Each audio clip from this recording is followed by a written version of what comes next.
विलनीकरण होणार नाही, शक्य नाही असं म्हटलेलं आहे. आपले काय 8/11/2021 माननीय उच्च न्यायालयाने विलनीकरणाच्या संदर्भात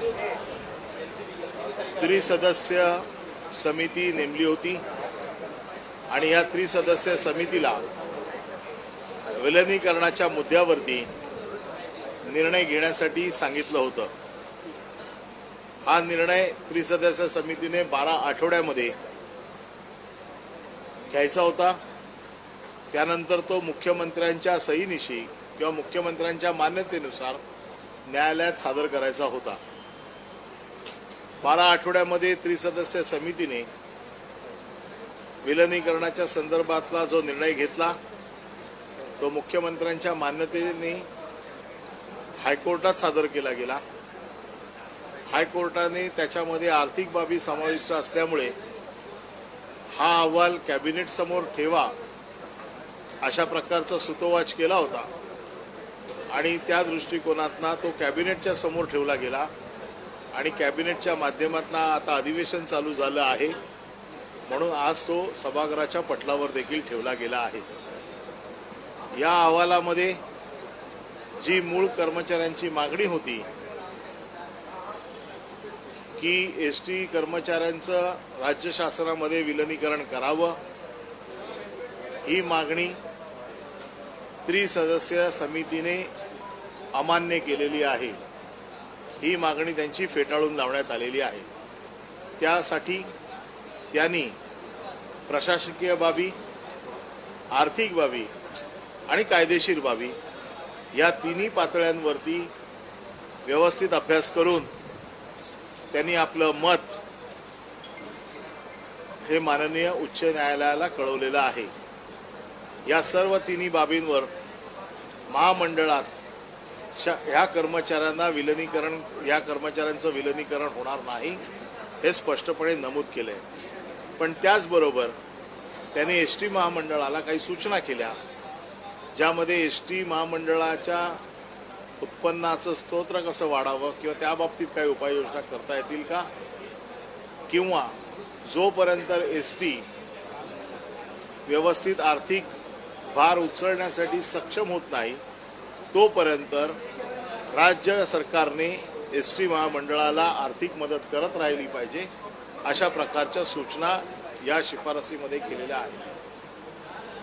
या शिफारसी विलनीकरणाच्या ज्या बाबतीत कामगारांच्या कर्मचाऱ्यांची जी मागणी होती की विलनीकरणाच्या बाबतीमध्ये त्यांच्या मनात जो प्रश्न होता की विलनीकरण केलं तर आमच्या पगाराचा प्रश्न सुटेल, आम्हाला पगार आमचा वेळेवर होईल किंवा आमची पगारवाढ आम्हाला मिळेल. परंतु राज्य सरकारने हा संप चालू असतानाच कर्मचाऱ्यांचा पगार मूळ पगारात ज्यांना 1 ते 10 वर्ष झाली आहेत त्यांच्या मूळ पगारात 5,000 रुपये, 10 ते 20 वर्ष ज्यांची झालेली आहेत त्यांच्या मूळ पगारात 4,000 रुपये आणि 20 वर्षाच्या पुढील ज्यांची सर्व्हिस आहे त्यांच्या पगारात 2,500 रुपये मूळ वेतनात वाढ केली होती. आणि ही वाढ करून कामगारांचे पगार 10 तारखेच्या आतमध्ये होतील ही हमी राज्य सरकारने घेतली होती. म्हणजे ज्याच्यासाठी विलनीकरणाचा हट्ट होता की पगार वेळेवर व्हावेत, पगार वाढवून मिळावेत, ह्या सगळ्या मागण्या आम्ही अगोदरच मान्य केल्या होत्या. आम्ही कर्मचाऱ्यांना वारंवार विनंती करत होतो की आपण कामावर या, आपल्या न्याय हक्कासाठी लढणं हा आपला हक्क आहे, परंतु एसटी बंद करून किंवा एसटीचं नुकसान करून आपल्याला कुठल्याही मागण्या पदरात पाडून देणं हे कोणालाही परवडणार नाही. कारण एसटी ही सर्वसामान्य माणसाची गरज आहे, गरीब जनतेची गरज आहे, ग्रामीण जनतेची गरज आहे. ग्रामीण भागातनं तालुक्याच्या ठिकाणी कॉलेजमधली मुलं, शाळेमधली मुलं, ज्येष्ठ नागरिक हे सर्रास एसटीचा वापर करत असतात. त्यामुळे गरीब माणसाची जी जननी आहे ती तुम्ही बंद करू नका असं वारंवार आव्हान आम्ही एसटी कर्मचाऱ्यांना करत होतो. परंतु या एसटी कर्मचाऱ्यांपैकी 28,000 कर्मचाऱ्यांनी त्याला प्रतिसाद देत कामावर आलेत. अजूनही बऱ्याच मोठ्या प्रमाणात कर्मचारी कामावर आलेले नाहीत. ते विलिनीकरणाच्या या मुद्द्याची काय होतं याची वाट बघत होते आणि म्हणून आज हा निर्णय झालेला आहे. आता मी पुन्हा एकदा आपल्या माध्यमातून या कर्मचाऱ्यांना पुन्हा एकदा आवाहन करतो की आपण कामावर यावं. ज्या कर्मचाऱ्यांवरती कारवाई झालेली नाही किंवा ज्यांना कुठल्याही प्रकारची पत्र दिली गेलेली नाही अशा कर्मचाऱ्यांनी ताबडतोब कामावर यावं. जे कर्मचारी निलंबित झालेले आहेत यांचं निलंबन मागे घेतलं जाईल, त्यांनी कामावर यावं. ज्या कर्मचाऱ्यांना बडतर्फीची नोटीस दिली गेली आहे त्या कर्मचाऱ्यांची बडतर्फीची नोटीस मागे घेतली जाईल, त्यांनी कामावर यावं. आणि जे कर्मचारी बडतर्फ झालेले आहेत त्या बडतर्फ कर्मचाऱ्यांनी त्यांचा जो कायदेशीर अधिकार आहे, कारण त्यांना सेवेतनं बडतर्फ केलेलं आहे त्याच्यामुळे त्यांना परत घेण्याची एक प्रक्रिया असते, त्यांनी आपलं अपील करायला लागतं. ते अपील त्यांनी करावं. माननीय मुख्यमंत्र्यांनी मला सूचना दिलेल्या आहेत की कुठल्याही प्रकारे कामगारांची रोजीरोटी जाता कामा नये याची काळजी घ्या. कोणालाही नोकरीपासून त्याला वंचित ठेवू नका. आणि म्हणून हा निर्णय घेतला आहे की ज्यांना बडतर्फ केलं आहे त्यांनी देखील अपील करावं. त्यांच्या अपिलाचा व्यवस्थित कायदेशीर विचार करून त्यांना देखील परत घेण्याची प्रक्रिया आम्ही योग्य प्रकारे राबवून घेऊ. हे केल्याच्या नंतर देखील जर त्यातले काही कामगार आले नाहीत तर आम्ही असं समजू की या कामगारांना नोकरीची गरज नाही, ते नोकरी करू इच्छित नाही आणि मग त्यांच्या बदल्यात दुसरे कर्मचारी ठेवायचे का किंवा कंत्राटी पद्धतीने सेवा राबवायची का. कारण जशी कर्मचाऱ्यांच्या बाबतीमध्ये आमची जबाबदारी आहे तशीच राज्यातल्या ह्या जनतेच्या बाबतीत देखील जबाबदारी आहे. एसटीचं प्रचंड मोठं नुकसान या संपामुळे झालेलं आहे आणि हे नुकसान आणखीन वाढू देऊ नये, लोकांना अजूनही जास्त त्रास होऊ नये यासाठी आम्ही ह्या केलेल्या कारवाया देखील मागे घेत आहोत. परंतु ह्या कारवाई मागे घेताना यापुढे जर लोकांना जर असं वाटलं की कामावर येऊ नये तर आम्हाला वेगळे पर्याय वापरावे लागतील आणि त्याची जबाबदारी एसटी कर्मचाऱ्यांची असेल. एसटी कर्मचाऱ्यांच्या बाबतीमध्ये वेगवेगळ्या प्रकारे त्यांना भडकवलं जाते. कोण सांगते अन्नदान करा, कोण सांगत होतं दुखोटा आहे, कोण सांगतं आणखीन वेगवेगळ्या मार्गाने आत्महत्या करा. परंतु हे काही मार्ग नाहीत. आपण कामावर या, आपण आपली नोकरी सांभाळून आपले हक्क जे काही विषय आहेत ते चर्चा करून आपण सोडवू शकतो. परंतु अशा प्रकारे वेगळ्या वाटा चोखाळून आपले प्रश्न सुटणं शक्य नाही. आपण मला असं वाटतं कामावर या. अगोदरच आपण खूप होरपळलेले आहात. कोणाच्याही अफवांना किंवा कोणाच्याही भूलथापांना बळी न पडता आपण कामावर यावं असं आपल्या माध्यमातून मी आपल्याला आवाहन करत आहे. आवाहन तर सादर झालेलं. तुम्ही पुन्हा एकदा एसटी कर्मचारी संघटनाशी चर्चा करणार का हा संप मिटवण्यासाठी? तर अजूनही काही एसटी कर्मचारी विविध एसटी डेपोमध्ये संपावरती आहेत. आता मी माझं अधिकृत आवाहन केलेलं आहे.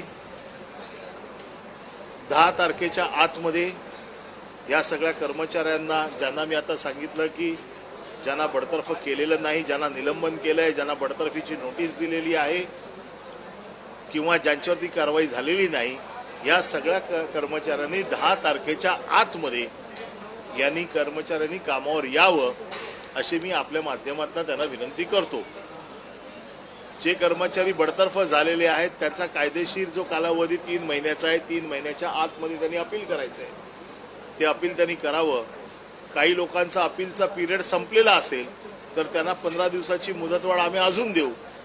परंतु कायदेशीर प्रक्रिया आटपून त्यांनी कामावरती यावं अशी मी पुन्हा एकदा त्यांना विनंती करतो.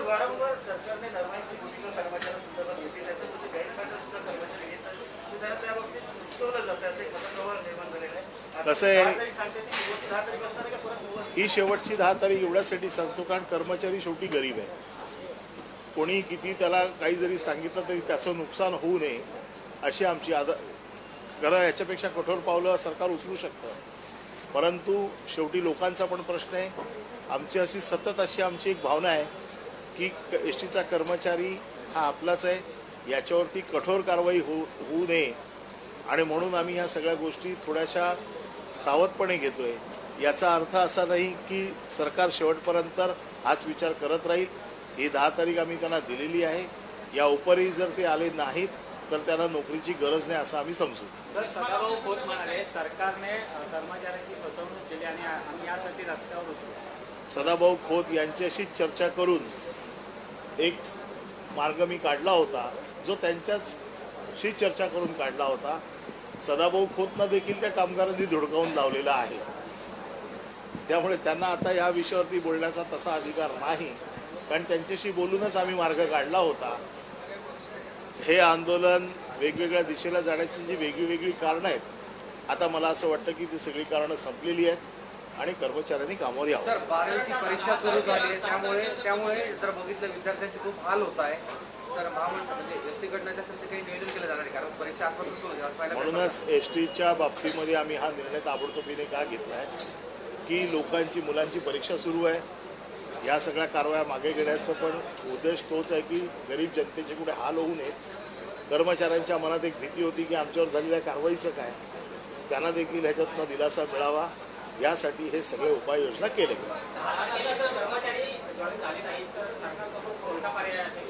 सरकार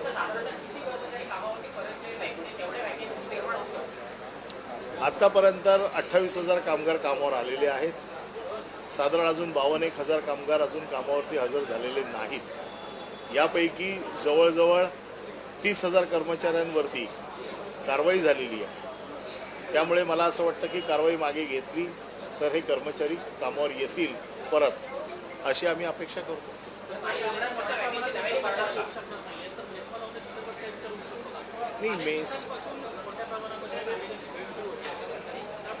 म्हणूनच मी म्हटलं की मेस्मा किंवा हे कुठलेही पर्याय वापरायचे, आतापर्यंत सरकारने हे पर्याय वापरले नव्हते. आता 10 तारीख आम्ही ही शेवटचा त्यांना आम्ही हा एक पर्याय दिलेला आहे. हा पर्याय संपल्याच्या नंतर सरकार कडकपणे विचार करेल की या बाबतीत काय करायचं. धन्यवाद.